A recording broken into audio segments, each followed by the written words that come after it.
GMR సమస్యని వారికి అభినందనలు తెలియజేసుకుంటున్నాం, శుభాకాంక్షలు తెలియజేస్తున్నాం. అనుకున్న మాట ప్రకారం ఆ రోజు మేము ఫౌండేషన్ వేసినప్పుడు, జగన్మోహన్ రెడ్డి గారు ఫౌండేషన్ వేసినప్పుడు నేను కూడా ఆయనతో ఉన్నాను. మాకు ఇచ్చిన మాట ప్రకారం యాక్చువల్గా ఆ రోజు అయితే ఏంటంటే 26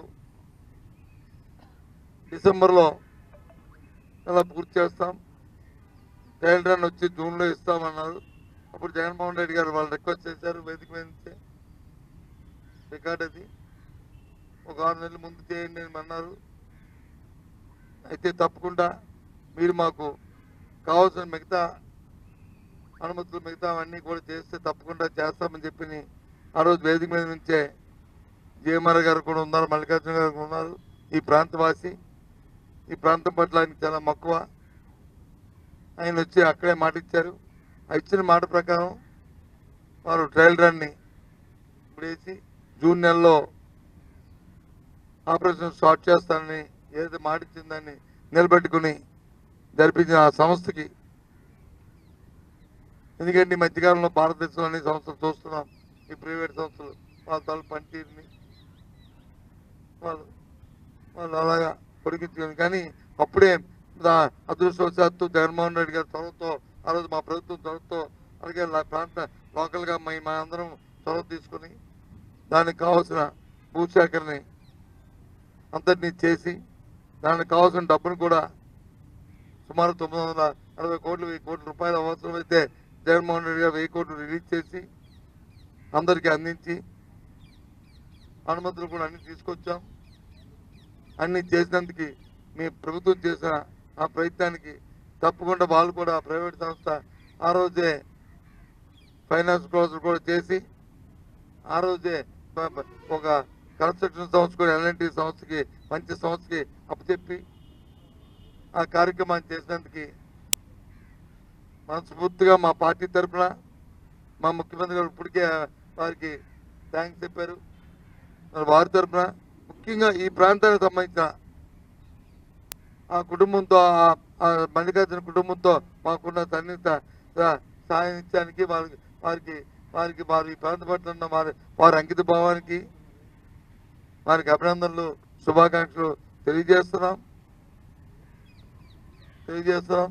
ఈ నేపథ్యంలో ప్రభుత్వానికి కూడా సూచన చేస్తున్నాం.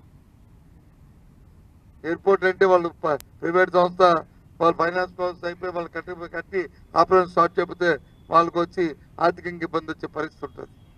కానీ ప్రజలకి ఇబ్బంది వస్తుంది. ఎయిర్పోర్ట్ స్టార్ట్ చేసిన తర్వాత ప్రజలకు కనెక్టివిటీ అవసరం.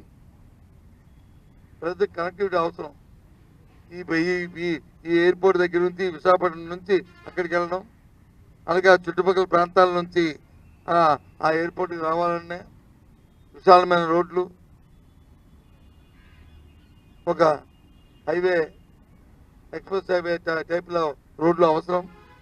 ఆ రోజు మా ప్రభుత్వం ఉన్నప్పుడు మా అందరం కలిసి ఆ రోజు స్వయాన ముఖ్యమంత్రి గారు ఆ రోజు జగన్మోహన్ రెడ్డి గారు గడ్కరీ గారిని కూడా రిక్వెస్ట్ చేసి ఒక పోర్ట్ టు ఎయిర్పోర్ట్ రోడ్ని సుమారు 4000-5000 కోట్ల రూపాయలతో ఒకటి ఆయనతో అనౌన్స్ కూడా చేయించాం. వాళ్ళకు ప్రభుత్వం ఒక నిబంధన పెట్టింది, ఏదైతే ల్యాండ్ ఎక్విజిషన్ సెక్టర్స్కి ఇవ్వాల్సిన ఏమైనా ఎక్కడ అప్సెక్షన్ డబ్బుని మీ స్టేట్ రాష్ట్ర ప్రభుత్వం భరించాలని చెప్పింది, దానికి అంగీకరించాం. దాంతోపాటు నేషనల్ హైవేలో 12 ఫ్లైఓవర్లు కట్టాలని చెప్పి అనుకున్నాం. వాటికి కూడా పర్మిషన్ పంపించాం. జంక్షన్స్లో ఎక్కడ కూడా ట్రాఫిక్ అప్సెక్షన్ లేకుండా అవన్నీ కూడా ఎక్కడ వేసిన కొంగ అక్కడే ఉన్నట్టు అవన్నీ అక్కడే ఉన్నాయి. మరి ఈ తాలూకా ఈ రోడ్ అయితే మరి ఏమైందో, ఆ డిపిఆర్ ఏమైందో, అది ఏమైందో దేవుడి గిరిక. దయచేసి ప్రభుత్వ పెద్దలు దాన్ని మేము పొరపెట్టండి.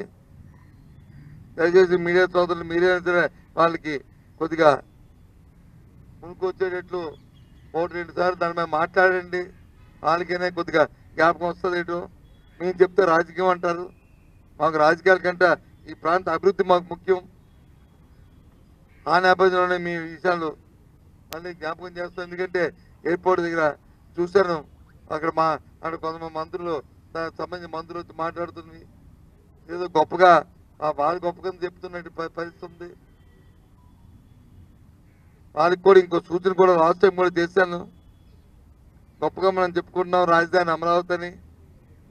విజయవాడలో ఒక ఎయిర్పోర్ట్ తయారవుతుంది. అది ఎయిర్పోర్ట్ అథారిటీ ఆఫ్ ఇండియాది. ఇప్పుడు 2 సంవత్సరాలు అయింది. అది ఎక్కడైతే అక్కడే ఉంది. దయచేసి మంత్రి గారు దాని మీద దృష్టి పెట్టండి. ఇది ఎలాగా జిఎంఆర్ఆర్ చేస్తారు, ఎందుకంటే ప్రైవేట్ సంస్థ, వాళ్ళు వ్యాపార సంస్థ, ఒక కమర్షియల్ లైన్. ఇది ముందు ఆ ప్రజలకు సంబంధించిన దాని మీద దృష్టి పెట్టి అది చేయండి. ఎంత ఇబ్బంది పడుతున్నారో ఆ ఎయిర్పోర్ట్లో ప్రజలు ఆలోచించండి. దాని మీద లేదు, ఎంతసేపు రాజకీయాల దృష్టి కాదు, ప్రజల దృష్టి కూడా ఆలోచించండి అని వారికి కూడా సలహా సూచనలు ఇస్తున్నాం. దృష్టి పెట్టకపోతే తర్వాత వచ్చే ప్రభుత్వాలు చేస్తే చూస్తాం. అయితే గత ప్రభుత్వం మేము చేయలేక కారణం ఏంటంటే పైన వచ్చి కేంద్రం మీది, అప్పుడున్న మంత్రి వచ్చి అశోక్ రాజు, అప్పుడు చేయడానికి అవకాశం లేకపోయింది. డబ్బులు రిలీజ్ చేయమంటే చేసేవాడు కాదు. ఎంతసేపు చంద్రబాబు నాయుడు ఆయన మాట్లాడుకున్నాడు కదా, పని మాట్లాడి కనిపించేది కాదు. ఇప్పుడైతే కనుక చేయండి. ఇది ఎలాగా వారు చేస్తారు. నిజంగా మరొకసారి మల్లికార్జున గారికి వారికి కూడా అభినందనలు తెలియజేస్తున్నాం.